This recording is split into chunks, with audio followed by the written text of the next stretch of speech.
From the following information, prepare a cash flow statement from operating activities and financing activities for the year ended 31st March 2025. So the previous year numbers are in the left hand side column and the current year numbers, the closing numbers are in the right hand side column. This has to be kept in mind. And then the adjustments are here. Machinery costing 70,000, depreciation provided thereon 30,000 was sold at rupees 35,000. Debentures were redeemed on 1st July 2024. Equity shares were issued as bonus in the ratio of 2:1 to bonus shares 2:1. And then interim dividend of 25,000 is paid. Okay, so let me start with operating activities. Step number 1. Step number 1 is where we start from surplus and then we finish in net profit before tax and extraordinary items. We have 7 items to be added back and subtracted, things like extraordinary loss, extraordinary gain, dividends that have been declared and paid, and we have to also add back provision for tax and subtract refund of income tax, transfer to general reserve, things like that. So first, in this question, we have provision for tax, and let me quickly tell you the rules for provision for tax. If the provision for tax does not contain any adjustment in the name of tax provided or income tax paid. If you see the 4 adjustments here, there is nothing with respect to provision for tax. In that situation, whatever that is given in the balance sheet, the opening number, you have to treat it as tax paid, and the closing number, you have to absolutely treat it as tax provided. And the tax provided should be added in step number 1. Added in step number 1, and then tax paid should be subtracted in step number 4. Okay, so these are the rules, basic rules. You have to keep this in mind. So based on which you can see how I'm adding and subtracting the numbers. Okay, so first thing is surplus. 4 lakh, the money has come down to 3,50,000. This will be 50,000 to start with, 50,000. And then the provision for tax, like I said, opening number should be taken for step 4 and the closing number should be taken as addition in step number 1. Therefore, this is opening number, this is closing number. 60,000 I have to take it as provision for tax. 60,000 added. Next thing, C for transfer to reserves. There is no such adjustment.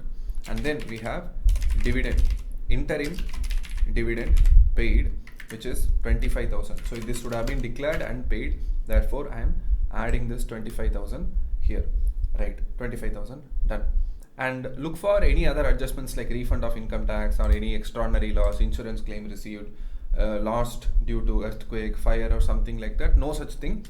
Therefore, I can proceed to end of step number 1. This is called net profit before tax and extraordinary items. End of step number 1. Now from this place we will go to step number 2. That is, we will start with this net profit before tax and extraordinary item, and we will end up in operating profit before working capital changes. And in this second step, we will add back all non-cash expenses, subtract non-cash incomes, add back non-operating expenses, and subtract non-operating incomes. So when I talk about non-cash expenses, the first thing that comes to mind is depreciation.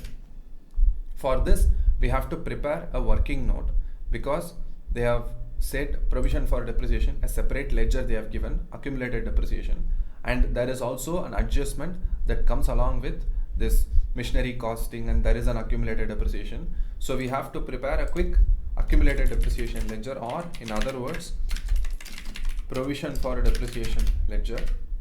And this is a credit based ledger. So any increase will be written on the credit side and every decrease will be written on the debit side. Opening balance will go to credit side. Provision for depreciation opening balance 40,000. Closing balance 60,000. These are the opening and closing values first round. Next, a machinery costing 70,000, accumulated depreciation of that machine, sold machine is 30,000. So this will be written here. So it will be written as the depreciation transferred to the main ledger, asset ledger at the time of selling, So that we will write it on the debit side of that accumulated depreciation ledger. Therefore, we will get a balancing figure on the debit side of this ledger, and that will be the annual depreciation of all the other unsold assets. So 50,000 the total depreciation for the year. So this is what we have to add it in the second step of this problem. 50,000 is my annual depreciation. 50,000. So depreciation, refer to working note number 1. This is working note number 1, accumulated depreciation. Next thing is, see the adjustment. An asset costing 70,000 on which 30,000 accumulated depreciation was provided. So working note number 2, gain or loss on sale of asset. Historical cost of the asset is 70,000, and then I have accumulated depreciation on that asset. How much is accumulated depreciation? 30,000 as per the information given. Therefore, what would have been the written down value of the sold asset on the date of sales? The written down value is 40,000. And then what is the sale value? The sale value is 35,000. Therefore, how much gain or loss I have sold? The loss on sale of asset is 5,000, because the WDV on the date of sales is 40,000, but I was able to sell it only for 35,000. Therefore, I faced the loss of 5,000.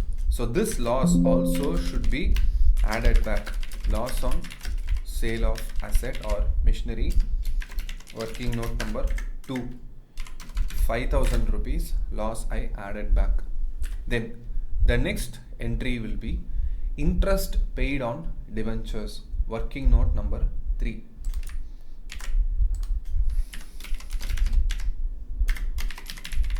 Interest on debentures.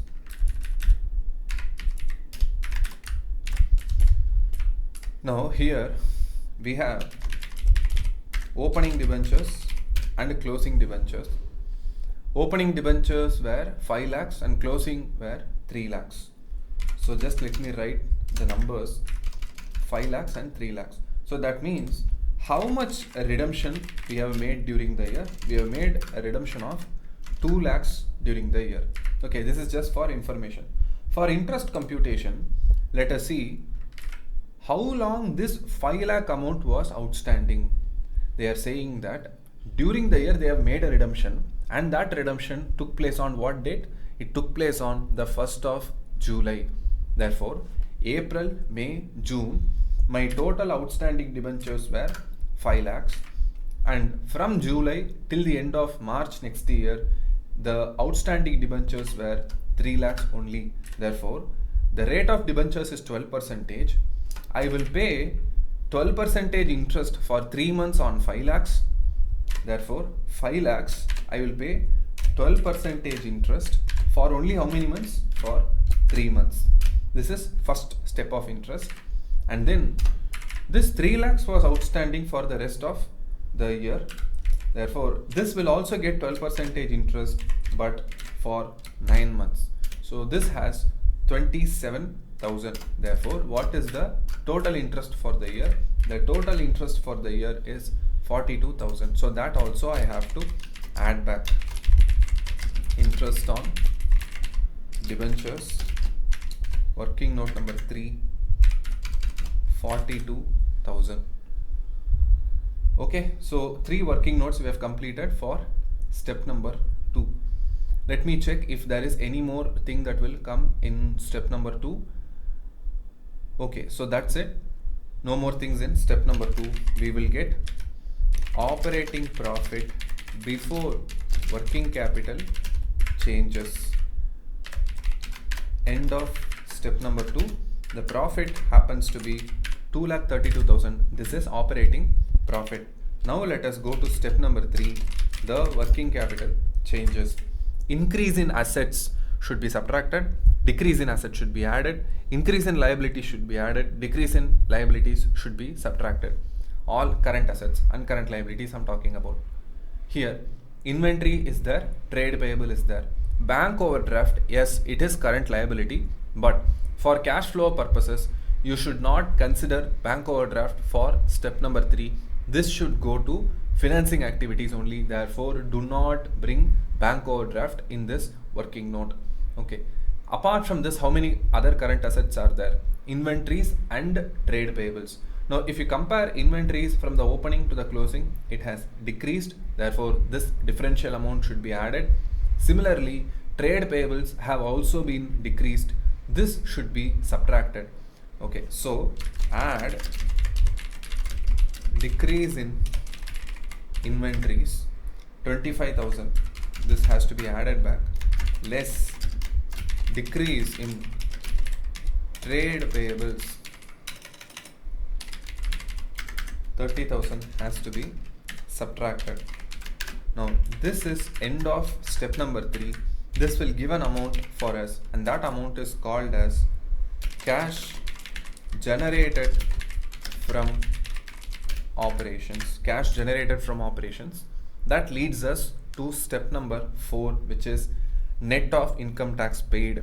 Income tax paid plus income tax refunded. So here we don't have any income tax refund. Therefore, we will totally subtract only income tax paid. Here in this question, again they haven't given any income tax paid as an adjustment amount. So while doing the first step of this transaction, this provision for tax transaction, that time itself I told the rule, if there is no adjustment, see opening and closing value. Closing value will be added in step number 1 as tax provided, and the opening value will be subtracted in step number 4 as income tax paid. Therefore, how much income tax was paid? Income tax provision was 75,000 opening. So that I have to assume as being tax that was paid. Therefore, end of step number 4, operating profit,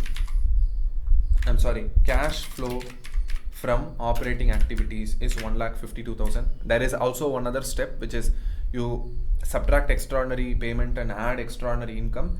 That there is no extraordinary items in this question.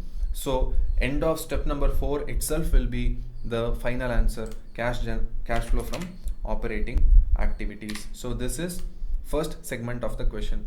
Let me go to the second segment of the question. What is cash flow from financing activities? Okay, this should be simple. Financing activities. Now, equity shares were issued as bonus in the ratio of 2:1. Let us quickly check the opening and closing of equity share capital, and we will decide how much is bonus share and if there is any extra net amount that has been given as issued for cash or not. You see, the opening value of equity share capital is 10 lakhs and the closing is 17 lakhs. Okay. Now how much they could have issued as bonus shares? Bonus share ratio is 2:1.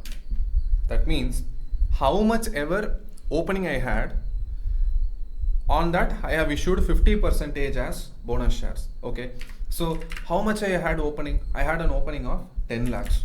That means how much bonus share value I would have issued? 50% of it. Therefore, shares issued through bonus, that is capital raised through bonus shares, happened to be how much?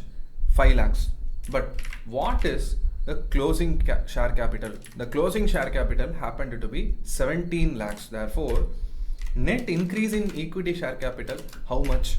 It turned out to be 7 lakhs. You see, 10 lakh is opening, and on top of that I would have issued equity shares through bonus 5 lakhs only, to the extent of 5 lakhs, because the ratio is 2:1. So 10 lakhs is 2, 5 lakh is 1. But you see, you compare the difference between 10 lakhs and 17 lakhs. How much is the total increase? 7 lakhs is the total increase. So how this balance 2 lakh shares would have been issued? This balance 2 lakh shares worth of capital had been issued via cash only. Therefore, this has to be added in financing activity. Proceeds from issue of equity share capital or issue of equity shares. So that is 2 lakh rupees has to be added. And we also have to compulsorily write in the notes of the solution that you have to write here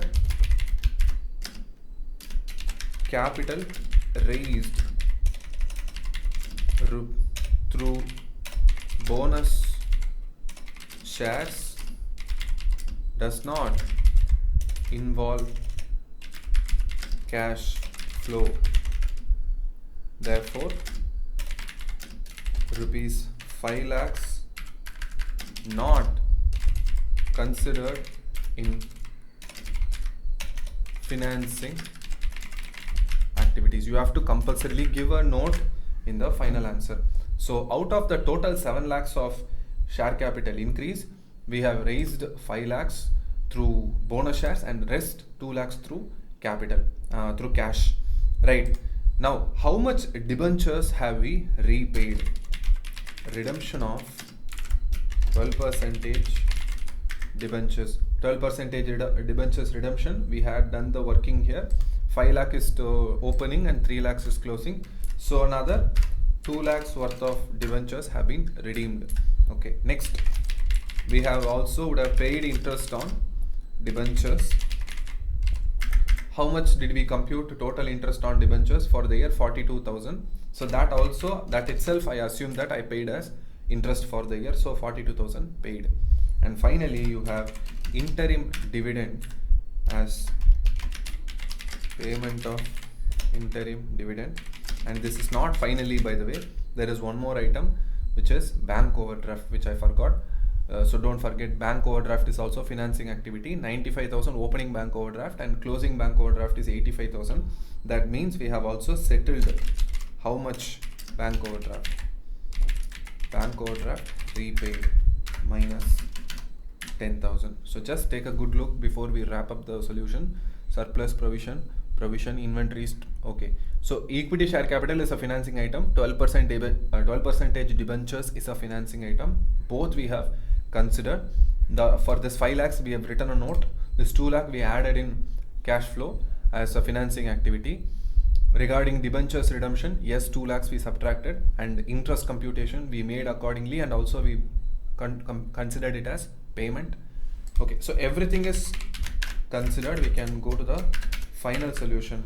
The answer is 77,000 cash flow from financing activity. I'm sorry, this is not cash flow, this is cash used in financing activity. Cash used in financing activity, because the company has spent more cash rather than it generated in this financing area. But operating cash flow, it has generated more cash, 1,52,000 cash positive. So I hope you take a good look of this question and the working note and everything. I really hope you understood the solution. I will see you in the next question. Thank you.